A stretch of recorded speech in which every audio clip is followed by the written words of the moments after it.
Ravi de vous savoir nombreux et merci à vous comme ça de vous abonner massivement dans la chaîne Bidéjou Télévision. Nous sommes là tout le temps pour vous satisfaire, pour vous apporter de l'information dans tout le secteur de la vie province de Kinshasa, les secteurs économiques, politiques, santé, pourquoi pas, religion. Mais aujourd'hui, contrairement à l'édition passée, aujourd'hui, nous allons parler de l'église en RDC. L'autre fois, je me posais tant de questions pour savoir quel est le rôle de l'église dans une nation pendant ces moments de crise, pendant ce moment où le pays traverse de moments très difficiles et surtout avec cette pandémie du Covid-19. Quel serait le rôle de l'église dans la nation congolaise? Ben voilà, nos réflexions nous ont poussé comme ça à chercher un homme de Dieu. Lui, c'est le pasteur Anthony Chamba. Il est l'un des pasteurs de l'église primitive qui est géré par le pasteur Pierre Casse. Vous savez très bien que c'est depuis un certain temps qu'il y a de controverses autour du pasteur Pierre Casse et le pasteur Barouti. Voilà pourquoi aujourd'hui nous voudrions savoir c'est dû à quoi ces conflits, qu'est-ce qui se passe réellement. Voilà pourquoi il est sur ces plateaux. Je n'aimerais pas monopoliser la parole. Soyez le bienvenu. Merci de l'invitation. Merci beaucoup. Comment vous allez déjà? Non, je vais bien par la grâce de Yahweh, notre Seigneur et Sauveur.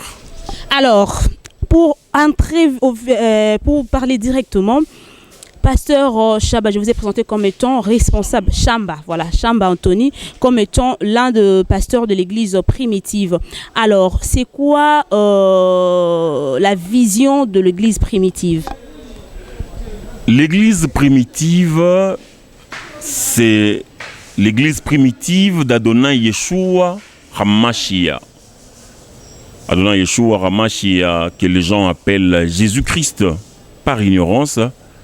Parce que son véritable nom, ce n'est pas Jésus-Christ. Le nom a été donné en hébreu.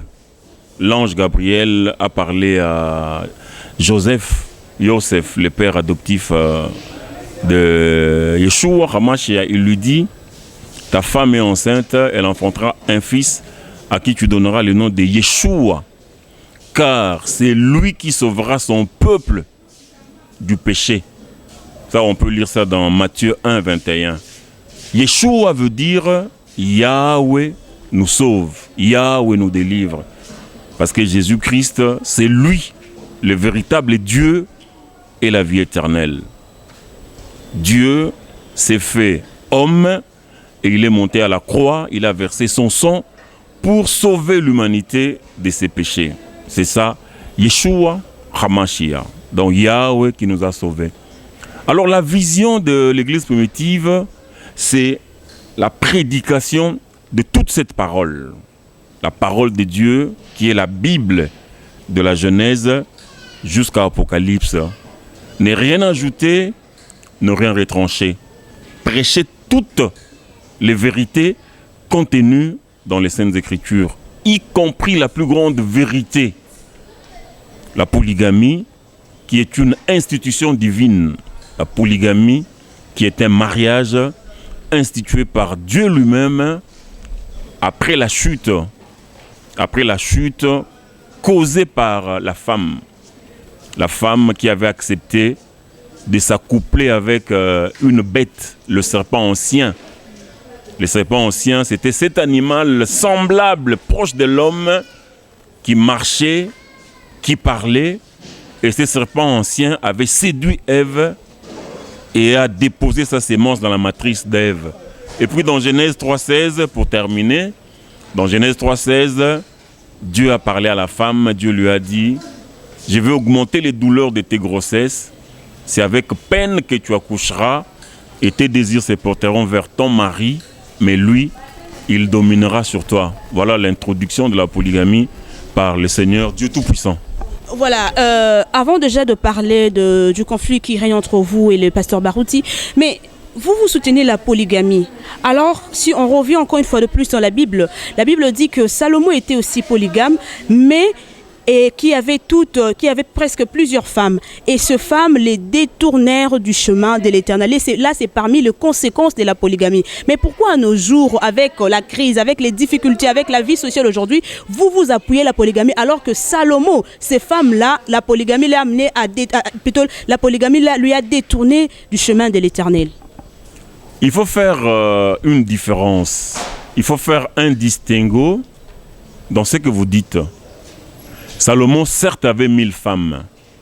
Mais la loi du Seigneur, c'était que les enfants d'Israël devaient se marier entre eux.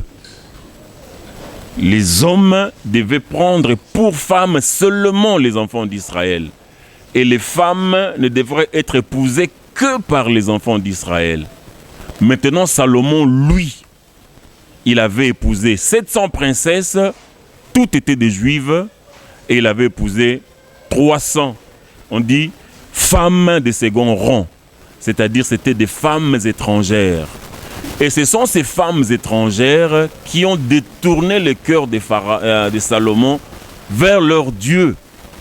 C'est ça ce que vous devez comprendre. Salomon avait 700 princesses qui étaient juives et 300 femmes de second rang, que lui second qualifie de concubines. Et ce sont ces femmes étrangères auxquelles Dieu avait dit aux enfants d'Israël, vous n'irez pas vers elles, elles ne viendront pas vers vous. Ce sont ces femmes-là qui détournèrent le cœur de Salomon. Mais son père, David, avait épousé 500 femmes. Et David n'avait commis adultère qu'une seule fois. C'est le jour où il est parti prendre la femme d'Uri, qui était son soldat. Et puis les 500 femmes que David avait épousées, c'est Dieu qui les lui avait données. Et Dieu a dit à David, si elles étaient peu nombreuses, j'étais prêt à t'ajouter d'autres femmes. Pourquoi as-tu méprisé la parole du Seigneur en faisant ce qui est mal à ses yeux?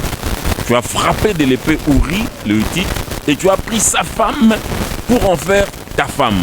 Voilà le péché, l'adultère. Dieu n'aime pas l'adultère, mais Dieu agrée les mariages. Apparemment, c'est pas ça ma question. Hein. Ben, voilà, on passe parce que c'est pas le sujet du jour.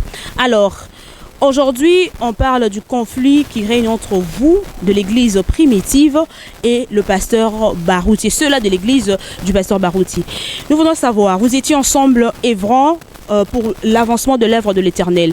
Qu'est-ce qui a causé la séparation entre vous? D'abord, on voulait savoir, soyez sincères, il y a deux personnes qui vous suivent. Qu'est-ce qui a causé votre séparation? Bon, maintenant pour parler de l'histoire. Oui, en bref. En 1980, le frère Pierre Casse n'était pas encore dans le message du temps de la fin. Barouti y était déjà, parce que Barouti était avec le premier prédicateur du message du temps de la fin dans notre pays. C'était Chipuya Wakazadi. C'est lui qui est devenu Mukuna. Chipuya Wakazadi. C'est lui qui est devenu, par après Dieu, le Dieu mal connu, Mukuna wa Chipuya. Alors, en 1980, il y avait un sérieux problème ici dans notre pays, au Zaïre, concernant la polygamie. Est-ce que le polygame devait être baptisé? Est-ce que le polygame pouvait prendre part à la Sainte Seine? Alors cette question-là a déchiré l'église du Zaïre. C'est lui qui faisait la relève du prophète Branham en 1980. Evald Frank a effectué le déplacement jusqu'ici pour venir trancher ces problèmes-là autour de la polygamie. Et Evald Frank a dit dans la seule assemblée du message qui existait en 1980, il leur a dit que la polygamie, c'était la parole du Seigneur.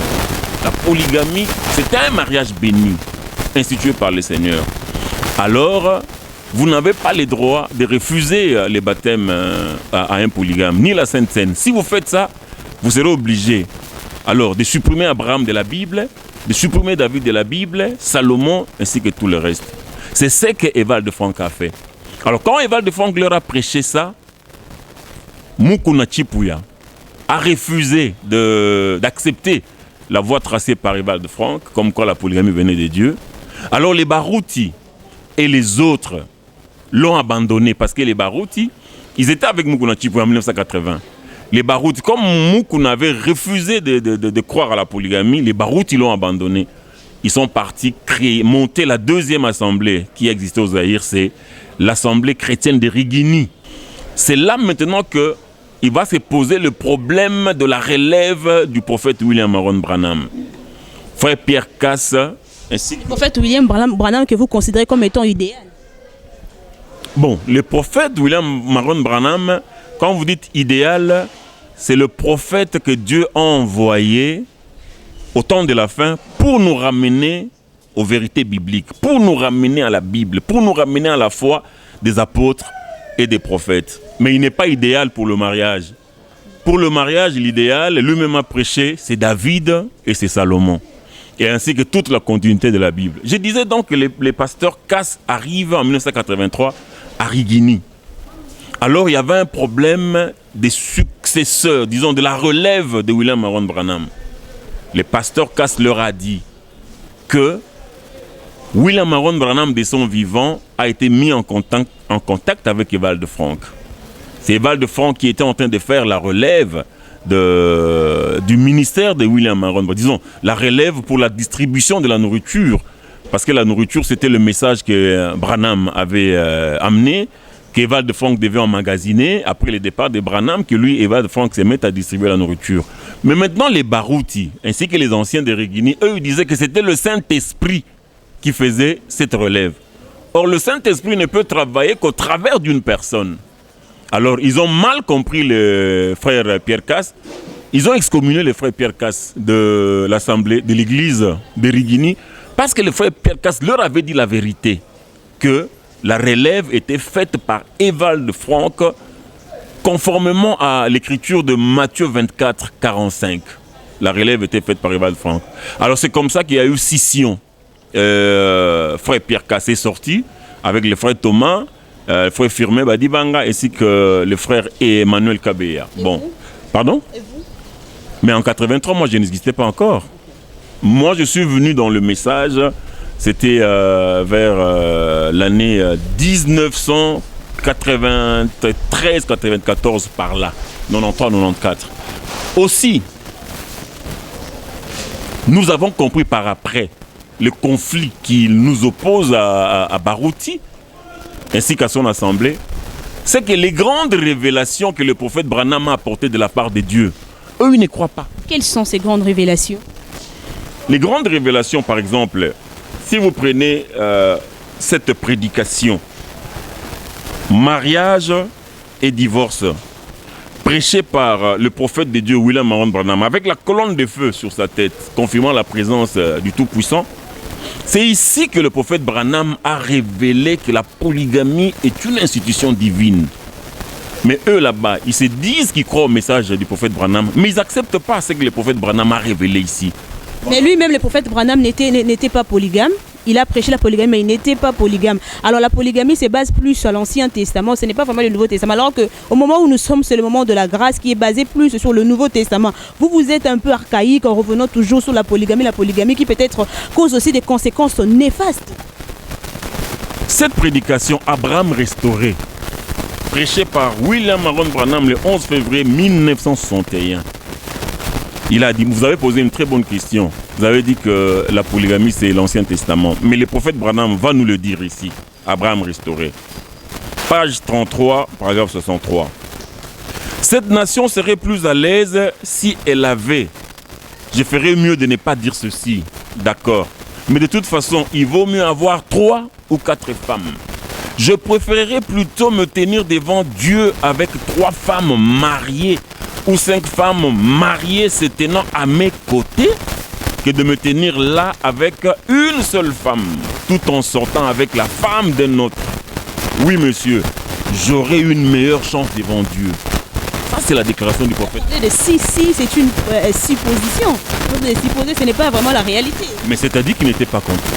Lui, il a dit, je préférerais me tenir devant Dieu avec 3 femmes ou 5 femmes mariées à moi, se tenant à mes côtés, que de n'avoir qu'une seule femme, tout en sortant avec la femme d'un autre. C'est ce que Dieu n'aime pas, l'adultère. Mais Dieu agrée le mariage. Lui-même, le prophète Branham dit que lui préférait avoir 3 ou 5 femmes mariées à lui. Ça, c'est au paragraphe 63. Mais regardez maintenant au paragraphe 72, 72. Pardon? Oh, Abraham dit, maintenant, montre ta bonté envers moi. Dis que tu es ma sœur. C'est ce qu'elle était. Il dit, dis que tu es ma sœur. Parce que vous voyez, de leur temps, je pourrais enfoncer le clou ici au cas où le prédicateur voudrait prêcher là-dessus un jour ou l'autre il pourrait le faire marcher au travers de toute la Bible. Rappelez-vous que les hommes prenaient autant de femmes qu'ils avaient le moyen d'en posséder. Mais aucune femme ne pouvait avoir 2 maris en vie en même temps. David avait 500 femmes, mais aucune d'entre elles n'avait d'autres maris. Je ferais mieux de m'arrêter ici maintenant. Vous voyez, très bien.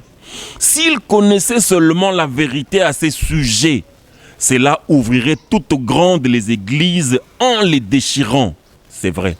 Le prophète Branham dit, si vous voulez parler, prêcher sur le mariage, il faut, je pourrais enfoncer le clou ici, au cas où le prédicateur voudrait prêcher là-dessus un jour ou l'autre, il pourrait le faire marcher au travers de toute la Bible. Donc, le Seigneur Yeshua HaMashiach, Jésus-Christ, il est le même hier, aujourd'hui et éternellement. Il ne change pas. C'est lui qui était avec Abraham, beaucoup de femmes.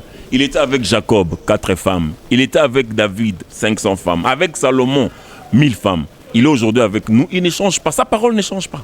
Voilà, on comprend que c'est une histoire qui date déjà. Donc, vous êtes déjà séparés, un problème de succession, si je comprends bien. Non, pas un problème de succession. Un problème d'incrédulité. Barouti et sa bande sont incrédules. Ils ne croient pas au message du temps de la fin. Je vous ai dit ici, par exemple, dans mariage et divorce. Est-ce que Barouti est obligé d'accepter tout le message venant du frère William Branham? Il n'est pas quand même obligé parce que, bon, en fait, tout chrétien se réfère à la Bible. Voilà. C'est une bonne remarque. À la fin de cette prédication, mariage et divorce, paragraphe 274, le dernier paragraphe, le prophète Branham dit, « Oh, êtes-vous heureux? Je vous ai dit la vérité. Le ainsi dit le Seigneur d'un bout à l'autre. » Donc tout ce qu'il a dit ici, c'était ainsi dit le Seigneur. C'était la Bible. Donc il n'a fait que, regardez, au paragraphe 5, il dit, « Ce matin, nous allons examiner ces glorieux sujets, mariage et divorce. Et la raison pour laquelle j'en fais un sujet d'école du dimanche, c'est afin que nous puissions bien en parler et prendre notre temps. Au lieu d'en faire une prédication, ce sera un enseignement tiré de l'Écriture. Ce sera un enseignement tiré de la Bible. » Alors voilà, je vais vous lire ne serait-ce que une ou deux citations rapidement pour voir ce que le prophète Branham avait dit de la part du Dieu Tout-Puissant. Paragraphe 164. Vous voyez, après le commencement, quelque chose d'autre fut introduit. Ce que je vais vous dire va vous choquer. Êtes-vous fatigué? Veuillez rester tranquille encore un peu. Ensuite, quand l'alliance double de l'homme et de la femme a été faite par le sexe, c'était une alliance totalement différente. Ce n'était pas l'alliance originelle, mais une autre alliance. Qu'est-ce qui fut introduit? La polygamie partout. Après le commencement, la polygamie fut introduite aussi bien chez l'animal que chez l'homme. Après le commencement à la chute. Paragraphe 165 pour terminer. Dieu, en second lieu, a établi une nouvelle nature par le sexe. Dieu avait créé la première nature sans le sexe. Croyez-vous cela? Maintenant, il y a une nouvelle alliance avec la nature. Il a institué un autre ordre par le sexe. C'est la seconde alliance. Un mâle et de nombreuses femelles. Un daim et tout un harem d'Éden. N'est-ce pas vrai? Un taureau et tout un troupeau de vaches. Un coq et une cour pleine de poules. N'est-ce pas vrai? Un seul David, selon son cœur, ayant 500 femmes et 100 enfants nés de différentes femmes en une année. Et c'était un homme selon le cœur de Dieu. Un Salomon avec 1000 femmes. Mais remarquez ceci maintenant. Il n'en était pas ainsi au commencement. Mais maintenant, nous sommes après le commencement. La femme ayant fait cela devient ensuite exactement ce qu'elle est aujourd'hui. Vous voyez? Alors, vous avez parlé, Pasteur Anthony, vous avez parlé de l'incrédulité. Alors, hormis l'incrédulité, quelle autre chose reprochez-vous actuellement, Pasteur Barouti, qui cause aujourd'hui conflit entre vous? Parce que vous livrez, je ne sais pas, l'Église actuelle nous livre des spectacles qu'on ne peut s'imaginer. Hormis l'incrédulité, que reprochez-vous encore au Pasteur Barouti? Non, mais les conflits entre Dieu et Satan, c'est toujours au niveau, autour de la parole de Dieu. Nous n'avons pas autre chose que nous reprochons au pasteur Barouti. Tout ce que nous lui reprochons, ainsi qu'à son assemblée, c'est cette incrédulité-là. Aujourd'hui, le pasteur Barouti est en train de conduire les enfants de Dieu en enfer. Le pasteur Barouti est en train de prêcher des choses que le prophète William Marion Branham n'a pas prêché. Il est seulement obligé de respecter ces bronchons en cause de paroles qui sortant de la bouche du prophète William Branham. Je vous ai dit, madame, si vous avez une bonne mémoire, je vous ai cité la dernière phrase, la dernière citation de ces... Non, mais c'est quoi? Vous avez compris quoi? Le prophète Branham a dit, je vous ai dit la vérité. Le ainsi dit le Seigneur, d'un bout à l'autre. Donc l'humanité tout entière devait se plier à ce qui est écrit ici, à ce qui est dit ici. Parce que c'est la parole du Créateur. Aucun homme, aucune femme n'a le droit de s'opposer au ainsi dit le Seigneur. C'est la Bible, madame. Donc, ce que le prophète Branham a dit ici, ça se trouve ici dans cette Bible. Je peux vous le lire verset après verset. Il n'a rien inventé, le prophète Branham. Quand il dit que après le commencement, ce qui fut introduit, c'était la polygamie. Mais ça, on peut retrouver ça dans toute la Bible. Jésus-Christ dit dans Matthieu 25, nous sommes dans le Nouveau Testament. Alors, le royaume des cieux sera semblable à 10 vierges qui, ayant pris leur lampe, allèrent à la rencontre de l'époux. Ça, c'est pas la monogamie. Quand 10 vierges partent pour être épousées par un seul homme, c'est la polygamie. Donc, ce que nous reprochons aussi au pasteur Barouti, il ment. Par exemple, concernant le 7e sceau. Le pasteur Barouti est en train de mentir aujourd'hui en disant que les 7 tonnerres sont révélés. Il dit même à son assemblée, c'est le 7e sceau qui a ouvert tous les autres sceaux par les 7 tonnerres. Ça, c'est un... Est-ce qu'il a tort? C'est un mensonge satanique grossier. Tous les sceaux, il y a 7 sceaux dans Apocalypse, disons, Apocalypse 5. Il y avait le livre. Le livre était scellé de 7 sceaux, en dedans et en dehors. Et ce livre qui était scellé de 7 sceaux en dedans et en dehors, c'est la Bible. Et c'est lui qui a rompu les 7 sceaux, parce que Jean a vu au ciel qu'il n'y avait personne digne, ni sur la terre, ni sous la terre. Il n'y avait personne digne de regarder le livre et d'en rompre les 7 sceaux. Alors l'un des anciens lui dit, ne pleure pas, car le lion de la tribu de Juda a vaincu pour prendre les livres et d'en rompre les 7 sceaux. Donc les 7 sceaux ont été rompus par l'agneau. Ça, vous pouvez lire à partir de Apocalypse chapitre 6, à partir du premier verset. On dit, quand l'agneau ouvrit l'un de 7 sceaux, ça c'est le premier verset, et puis le premier sceau, et puis l'agneau a ouvert le deuxième sceau, le troisième sceau, le quatrième sceau, le cinquième sceau, le sixième sceau, et c'est l'agneau encore qui a ouvert le 7e sceau.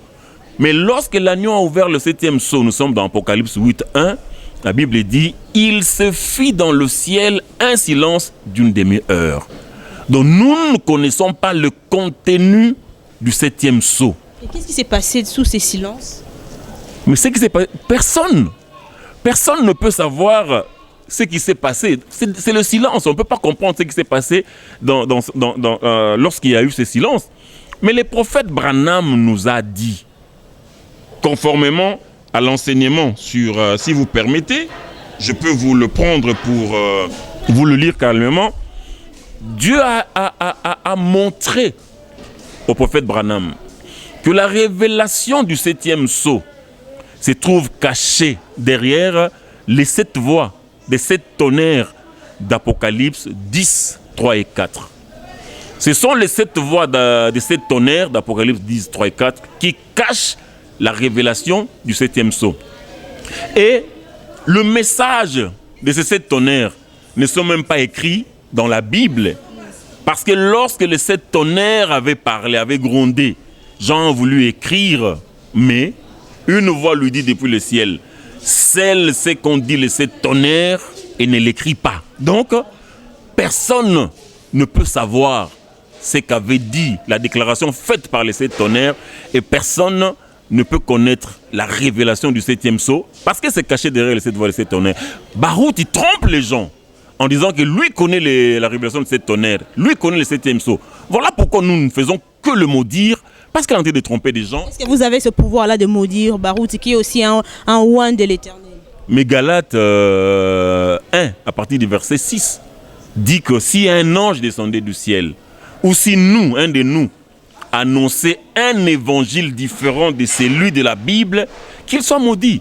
C'est sur base de Galates 1, verset 6, que nous maudissons Barouti, ainsi que tous les autres, les 10 yokai qu'on sort. C'est conforme aux Saintes Écritures, parce qu'eux, ils amènent un évangile différent. Le Seigneur a dit, dans Matthieu 24 et 36, quant au jour et à l'heure de sa venue, personne ne le connaît, ni les anges des cieux, ni lui-même.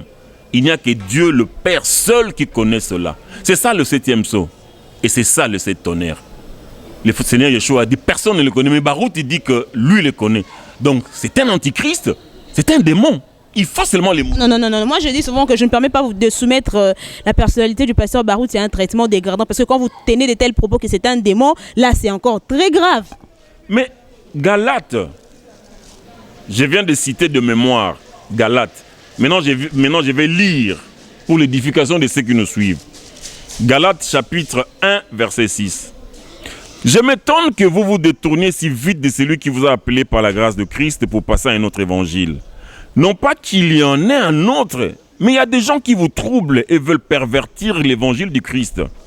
Mais si nous-mêmes, ou si un ange du ciel vous annonçait un évangile différent de celui que nous vous avons annoncé, qu'il soit maudit, qu'il soit anathème. C'est ce que dit la Bible. Maintenant, je vous disais que Dieu a dit au prophète Branham, le 7e sceau, ainsi que les 7 tonnerres, personne ne doit le savoir. C'est ici, l'enseignement du prophète Branham, le 7e sceau, page 590, paragraphe 394. Ils peuvent 304. Non, 304. Voilà. Les gens peuvent vérifier ça. Or, il y a une raison pour laquelle Dieu a fait tonner ces 7 voix, c'est-à-dire ces 7 tonnerres. C'est parce que c'est quelque chose qui doit arriver. Vous voyez, nous voyons que Christ, l'agneau, a pris le livre dans sa main et qu'il a ouvert le 7e sceau. Mais vous voyez, c'est un mystère caché. Personne ne le connaît. Mais cela concorde parfaitement avec ce qu'il a dit, que personne ne saurait quand il vient. Et il n'allait pas connaître ce mystère de 7 tonnerres non plus. Donc, vous voyez, il y a un lien entre les deux. Il y a un lien entre le 7e sceau et les 7 tonnerres. Personne ne va connaître ça. Voilà pourquoi nous disons que les Barouti, les Diyoka, les Bibidila, les Mobonga, ils sont antichristes, ils sont contre la parole du Seigneur, ils sont contre la révélation. Alors, qui dit vrai? Parce que, en croire le pasteur Barouti, il dit que lui, il est dans la raison. En vous en croire, vous aussi, vous prétendez être dans la raison.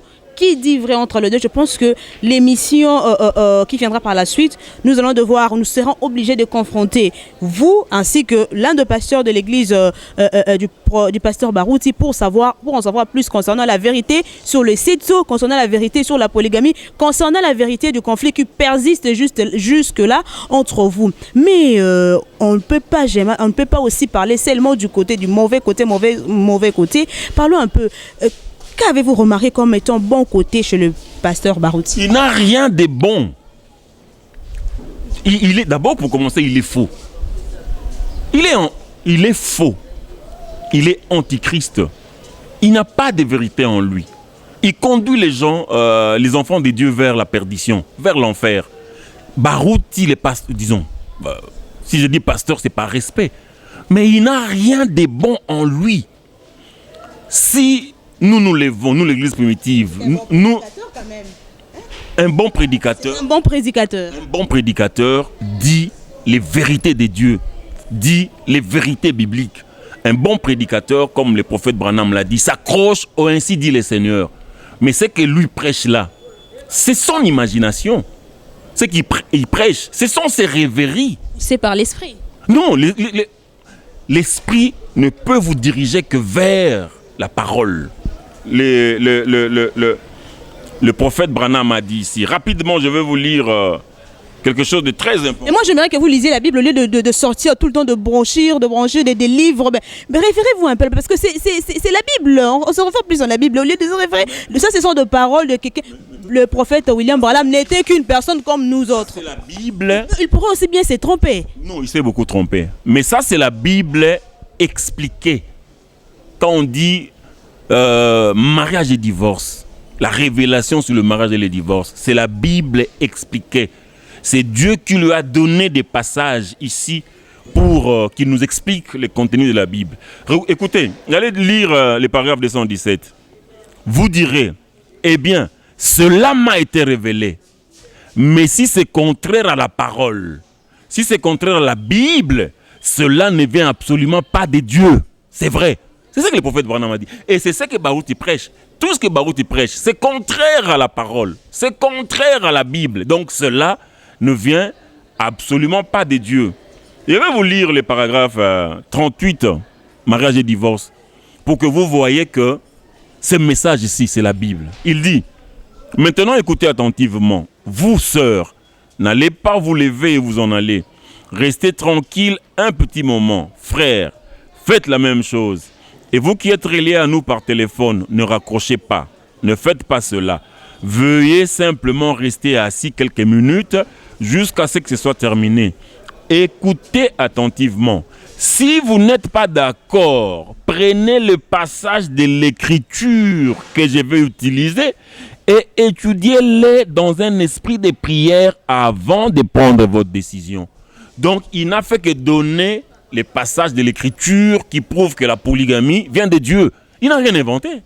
Alors, entendre toutes ces choses, je suis dans l'obligation quand même d'accepter les catholiques, parce que vous ne verrez jamais un prêtre venir à la télévision ou encore apparaître dans des réseaux sociaux, encore dans des chaînes YouTube pour dire à haute voix le mal de notre prêtre quand bien il est dans la perdition. Pourquoi ne pas chercher Baruti et arranger ces choses à l'amiable? Mais plusieurs fois. Lui-même, Baruti, a même... vous parlez des catholiques. D'abord, pour commencer, les catholiques, ce sont des véritables démons. Les catholiques n'ont rien à voir avec les Saintes Écritures. Apparemment, chez vous, tout le monde est démon. Mais si vous ne vous alignez pas, si vous ne vous accordez pas avec les Saintes Écritures, vous êtes un démon.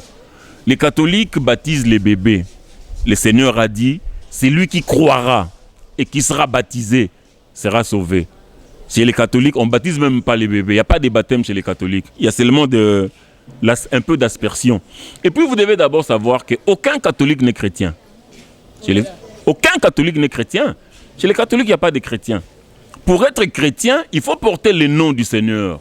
Jésus-Christ, Yeshua HaMashiach. Non. Et le nom, on le porte quand? C'est dans les baptêmes. Parce que tout le monde doit être baptisé au nom de Jésus-Christ. Yeshua HaMashiach. Mais chez les catholiques, eux, ils ne baptisent pas. Ils font l'aspersion ici au nom du Père et du Fils et du Saint-Esprit. Donc là-bas, personne ne porte le nom de Jésus-Christ chez les catholiques. Il n'y a pas de chrétiens chez les catholiques. Les catholiques n'hériteront point le royaume des cieux. Mais tous, Apocalypse 17, demande aux gens de quitter, Apocalypse 18, demande aux gens de quitter Babylone la Grande. C'est l'église catholique. Elle est devenue la demeure des démons et d'oiseaux impurs aux dieux. C'est l'église catholique, Babylone la Grande. Ça, c'est clair dans les Saintes Écritures. Si vous voulez vous sauver, mes frères et mes sœurs qui m'écoutez, quittez ces églises-là, l'église catholique, l'église protestante, l'église méthodiste, l'église pentecôtiste. Aujourd'hui, les branhamistes et tonnéristes, ils ne vont vous conduire qu'en enfer. Parce qu'ils ne s'accordent pas avec les Saintes Écritures. Ils sont en déphasage, ils sont en désaccord avec ce que le Seigneur a dit dans les Saintes Écritures. Venez à la véritable parole. Quelle est la vraie église selon vous actuellement? Mais il n'y a qu'une seule église, je vous ai dit, c'est l'église primitive d'Adonai Yeshua. La vraie église. Qui a commencé à Jérusalem le jour de la Pentecôte. Le Seigneur a dit, vous serez mes témoins à Jérusalem, dans toute la Judée, en Samarie et jusqu'aux extrémités de la terre. C'est la seule et l'unique église que le Seigneur a sur la terre, c'est l'église primitive. Toutes les autres là, en commençant par l'église catholique, qui est née à Rome. La vraie église, je dis, elle est née à Jérusalem, mais l'église catholique est née en Rome, vers 325. Elle est Babylone la Grande, la mère des prostituées, dont les protestants. les méthodistes, les pentecôtistes, aujourd'hui les branhamistes et tonnéristes ne sont que des prostituées, des filles de l'église catholique. C'est leur maman. Et puis ils croient de la même manière concernant les mariages. Et tous ils croient à la monogamie. La monogamie n'est pas un enseignement. La monogamie qui n'est pas aussi interdite dans la Bible. La monogamie n'a jamais été un enseignement biblique. Nulle part dans les Saintes Écritures, on a enseigné la monogamie, que l'homme ne devrait avoir qu'une seule femme. Il n'y en a pas. Ce sont les catholiques qui ont fait de la monogamie un enseignement et un faux enseignement. Et cet enseignement-là, les catholiques l'ont transmis à toutes, l'Église catholique l'a transmis à toutes ses filles. Les protestants, les méthodistes, les pentecôtistes, aujourd'hui les branhamistes et tonnéristes. Vous ne voyez pas qu'ils ressemblent à leur mère, l'Église catholique, en enseignant la monogamie. Ce n'est pas un enseignement biblique. Voilà. Nous sommes vraiment arrivés à la fin de cette émission, mais avant tout, Pasteur Anthony Chamba, regardez la caméra. Oui. Vous êtes congolais, j'espère bien. Oui. Alors, parmi toutes les églises en RDC, sans exception, citez-moi 3 hommes de Dieu qui vous voyez qu'il est vraiment dans la vision de l'Éternel et qu'il fait tout ce qui est prescrit dans la Bible. Je parle de grandes personnes, quand je parle de grands pasteurs, c'est-à-dire de personnes grands en renommée. Il y a un seul grand pasteur dans cette ville de Kinshasa. Actuellement, c'est ça que je dis. Un seul. Citez-nous 3. Mais je dis qu'il y a un seul grand pasteur dans la ville de Kinshasa. C'est le pasteur Pierre Kassambakana de l'église primitive. Tous les autres ne sont que des démons. Parce qu'ils ne prêchent pas. Ils ne prêchent pas les vérités bibliques. Il y a des grands pasteurs ici à Limité. Hein, le pasteur... Il y a le pasteur, aidez-moi. Ministère Amen. Mutomboka Lumbo. C'est un démon. Des choses qui se déroulent dans son église là. Est-ce que vous avez vu ça dans la Bible? Des poissons qui sortent des pieds des gens. Jésus a dit vous ferez plus que moi. Mais vous ferez plus que moi, seulement ce que moi j'ai fait. Jésus n'a pas sorti des poissons dans les pieds des gens. Un poisson ne peut pas vivre dans les pieds des gens. Le pasteur Mukuna. Pasteur Mukuna. Mais avec aujourd'hui, on l'attrape avec des images sur de sextapes. Il est peut-être combattu. Non. S'il était croyant, il aurait pu épouser cette femme-là. Parce que la Bible dit qu'un serviteur de Dieu ne doit épouser que des vierges ou la veuve d'un autre serviteur. Or, la femme-là, on dit que son mari, c'était un serviteur dans l'église de Mukuna. Donc, c'était la veuve d'un serviteur. Il aurait pu l'épouser s'il avait la vérité, s'il connaissait les Saintes Écritures. Parce que la Bible dit qu'un sacrificateur, un serviteur, peut également épouser la veuve d'un autre sacrificateur, d'un autre serviteur. Vous voyez déjà par là, il ne connaît pas les Saintes Écritures. Il va se cacher dans un véhicule avec une femme. Or, le Seigneur dit, vous êtes libres, vous hommes, mariez-vous comme vous voulez, mais que ce soit dans la lumière, pas dans les ténèbres. Alors, il y a un ministère qui est répandu dans le monde entier, les ministères chrétiens du combat spirituel, quand même que papa et maman Olangue ne sont plus en vie, mais c'est quand même... Des démons, des véritables démons. La Bible dit, je ne permets pas à la femme d'enseigner, ni de prendre de l'autorité sur l'homme. Nous sommes dans 1 Timothée 2. Aujourd'hui, quand on parle quand même du combat spirituel, ils sont quand même le reflet du combat spirituel ici en RDC. Le combat spirituel, ce n'est pas de disloquer les mariages des gens. De dire aux femmes que non, tu es deuxième femme de cet homme-là, ce n'est pas ton mariage. Tu es troisième femme de cet homme-là, non. Le combat spirituel, c'est de ramener les gens aux vérités bibliques. Et eux, ils éloignent les gens des vérités bibliques. Ce sont des vrais démons. D'abord, les initiateurs de ces mouvements-là. Maman Olangue et papa Olangue. Des véritables démons. Je peux vous certifier, la main sur le cœur, ils ne vont pas voir la face du Seigneur. Ils ne vont pas voir le Seigneur. Nous, comme la Bible dit dans 1 Corinthiens 6, nous allons juger le monde, nous les saints. Nous allons juger le monde. Nous allons juger maman Olangue et papa Olangue. Et les envoyer en enfer. Parce que tout ce qu'ils ont fait, ils ont disloqué des mariages des gens ici. Ils ont, les enfants se sont mis à traîner dans les rues. Parce qu'on a dit que toi tu es deuxième femme de cet homme-là, ce n'est pas ton mariage. C'est écrit où?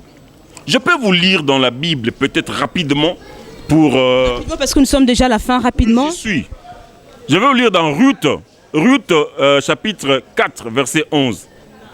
Tout le peuple qui était à la porte et les anciens dirent, nous en sommes témoins, que l'Éternel donne à la femme qui entre dans ta maison d'être comme Rachel et Léa, qui, toutes deux, ont bâti la maison d'Israël. Vous voyez comment, qui avait bâti la maison d'Israël? Rachel et Léa. C'était les deux femmes d'un homme, Jacob, Israël.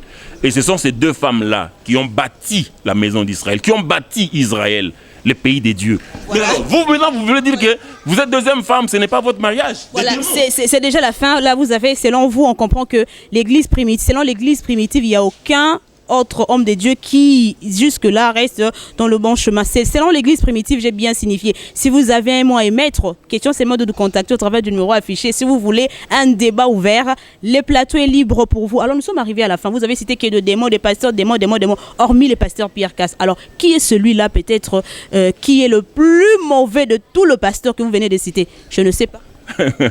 Non, il n'y a pas de plus mauvais. Tous sont des incrédules, tous sont des incroyants. Tous, s'ils ne se répandent pas, ils vont aller en enfer. Eux tous. Alors nous sommes arrivés à la fin, un mot. Bon, le mot de la fin est celui-ci. Yahweh El Shaddai a envoyé un véritable prophète au temps de la fin, avec le message du temps de la fin qui nous ramène à la véritable foi biblique. La foi d'Abraham, la foi de Jacob, la foi de David, la foi de Salomon, la foi de Pierre, la foi de Paul. Parce que la Bible dit dans Éphésiens 2:20, vous avez été édifiés sur le fondement des apôtres et des prophètes, Yeshua HaMashiach étant la pierre angulaire. Et les véritables prophètes que Dieu a envoyés au temps de la fin, c'est le prophète William Marion Branham qui a amené le message du temps de la fin, qui nous ramène à la véritable connaissance des Saintes Écritures, à la véritable foi. Donc si vous voulez fuir l'enfer, c'est le moment de vous engager dans le véritable message du temps de la fin qui n'est prêché que par l'église primitive d'Adonai Yeshua HaMashiach. Voilà, nous sommes vraiment arrivés à la fin. Merci de répondre présent à notre invitation. Je pense que lorsque l'un des membres de l'église Barout viendra, vous n'allez pas fuir, puisqu'avec ses propos tenus, je pense qu'il demandera un débat ouvert avec vous. Alors apprêtez-vous déjà pour cela. Vous m'avez vu avec la Sainte Bible, avec les brochures du prophète Branham et avec l'ouvrage sur l'ouverture de cette sceaux. Bon, je vais fuir, pourquoi? Nous sommes arrivés à la fin de cette émission. Merci de vous abonner massivement à la chaîne Bidejou TV. Nous sommes là toujours pour vous faire plaisir. Merci à la grande équipe qui a rendu possible la tenue de cette émission. Ce sont comme ça des héros qui travaillent dans l'ombre. Merci à vous. Alors merci aussi à vous de nous avoir suivis. On se retrouve très prochainement. Allez, portez-vous bien. Au revoir.